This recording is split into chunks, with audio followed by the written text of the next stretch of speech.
I thought I'd do a couple from section 8.6. It was kind of a cool little section, kind of a review of all the integration techniques that you could have seen so far. Sometimes you have to use more than one technique in a problem. And I thought we'd look at this one, cotangent to the 3/2 x, cosecant to the 4th x. So integrating that beastie. The first thing that jumps out at me here is the cosecant to the 4th, that I want to rewrite that as cosecant squared times cosecant squared. And the reason why I'm thinking immediately rewrite that as cosecant squared times cosecant squared is I know a derivative.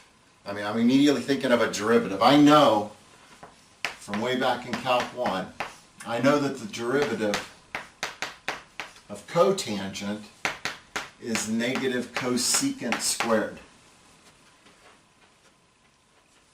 So I'm already kind of thinking ahead to an eventual u sub, letting u equal cotangent, because the du will take care of one of these cosecant squareds. But I still have another cosecant squared in there. This is where a Pythagorean identity comes in handy. You know the Pythagorean identity, 1 plus cotangent squared is equal to cosecant squared. So for one of these cosecant squares, I'll use this one here, I'm going to rewrite that as 1 plus cotangent squared.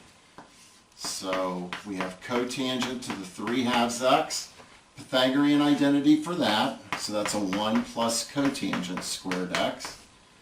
And there's the remaining cosecant squared x.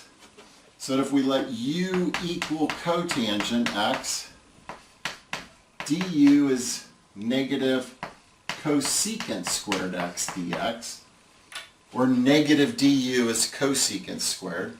So I substitute in, and see I have a u to the 3/2 times 1 plus u squared. This cosecant squared dx, I'm going to replace with the negative du. So du there, put the negative sign out front. So I have negative, now just distribute the u to the 3/2. So we have u to the 3/2 plus u to the, 3/2 plus 2, that's 7/2. And tagging it up here, get my antiderivative. See, antiderivative of u to the 3/2, that's 2/5 u to the 5/2.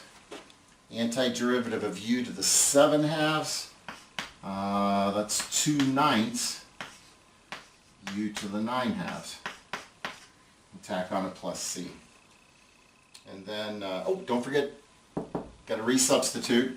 So, see, I get a negative 2/5 cotangent to the 5/2 x minus 2/9 cotangent to the 9/2 x plus c. I went ahead and distributed the negative sign as well. So this one ended up being a basic trig, just a basic trig integral. That's all there is to this one.